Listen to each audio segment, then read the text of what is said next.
As the morning sun poured through the chamber's windows, Elara stirred, her limbs still tangled with Kale's. The scent of their lovemaking lingered in the air, a heady mix of musk and magic. She turned to face him, her gaze tracing the sharp angles of his face, the faint stubble on his chin, the tousled golden strands of his hair. He slept soundly, a peaceful expression on his face that belied the ruthless emperor the world knew. A soft smile tugged at her lips as she reached out to brush a stray strand of hair from his forehead.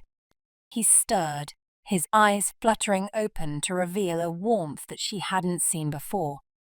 "Good morning, my wild warrior," he murmured, his voice still husky with sleep.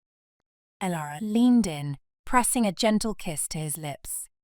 "Good morning, my emperor," she replied, the words feeling surprisingly natural on her tongue.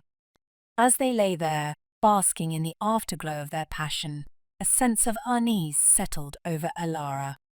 She couldn't shake the feeling that their idyllic moment was about to be shattered. A shadow fell across the room, causing the dragon perched on the windowsill to let out a low growl. Elara sat up, her hand instinctively reaching for the dagger she kept hidden beneath her pillow. Kale, sensing her unease, rose to stand beside her, his hand resting protectively on her back. The doors to the chamber creaked open, revealing a figure cloaked in darkness. "Emperor Kale," a voice hissed from the shadows, "I bring urgent news." Kale stepped forward, his voice laced with authority. "Speak," he commanded. The figure emerged from the shadows, revealing a face twisted with malice. It was Seraphina, Kale's advisor, her eyes narrowed with venomous intent. Seraphina was an intoxicating blend of icy elegance and smoldering sensuality. Her skin, pale as moonlight, begged to be marked, to be worshipped. Her lips, a lush crimson stain against her porcelain complexion, hinted at the intoxicating depths of pleasure she could both give and receive. Her eyes, dark and bottomless, held the promise of exquisite pain, of thrilling submission. They glittered with a cruel amusement, a hunger for power and control that sent shivers of anticipation down the spine.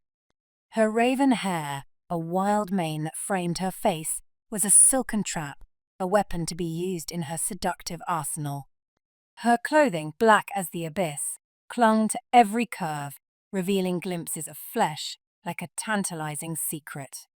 Corsets cinched her waist, emphasizing the swell of her hips and breasts. Leather straps adorned her arms and thighs, hinting at the restrained power that lurked beneath the surface. Every movement was a calculated seduction, a silent invitation to explore the darker corners of desire. The air around her crackled with a forbidden energy, a heady mix of fear and fascination.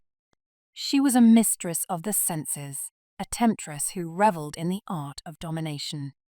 To be near her was to surrender to the intoxicating pull of her power, to willingly offer oneself up to the exquisite torment of her touch. "The prophecy," she hissed, her voice barely a whisper. "It has been revealed."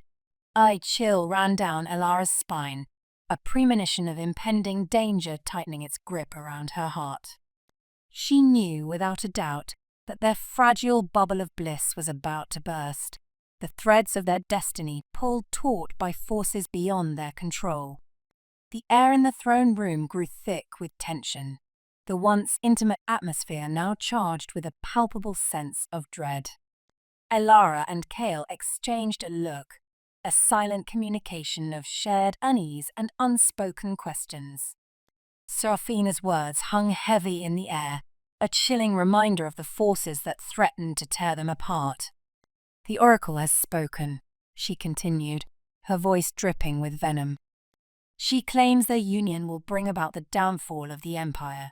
Kale's jaw clenched, his eyes narrowing as he fixed his gaze on Seraphina. "And you believe her?" he asked, his voice a low growl. Seraphina's lips curled into a sneer. "The oracle has never been wrong," she retorted, her eyes gleaming with malicious glee. Their destinies are intertwined, their love a weapon that will destroy us all. Elara felt a cold dread settle in the pit of her stomach.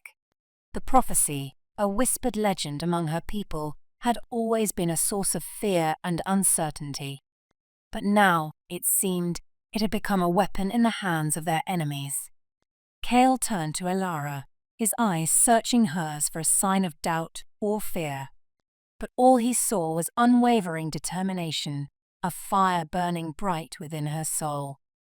"We will not be dictated by fear," he declared, his voice ringing with authority. "We will face this prophecy head-on together." Elara stepped forward, her hand finding Kale's. Their fingers intertwined, their shared magic sparking between them like a miniature lightning storm. "We are not pawns in someone else's game," she declared, her voice echoing through the chamber. "We will forge our own destiny, and no prophecy will stand in our way." Seraphina's eyes widened with surprise, then narrowed with renewed hatred. "Fools!" she hissed, before turning and storming out of the room. The dragon, sensing the tension in the air, let out a low growl, its scales shimmering with a menacing golden light. Kale squeezed Elara's hand, a silent reassurance that they would face whatever challenges lay ahead, together. The prophecy had been revealed, casting a shadow over their newfound love. But as they stood hand in hand, united against the forces that sought to tear them apart, Elara knew that their love was stronger than any prophecy, a force of nature that would not be denied.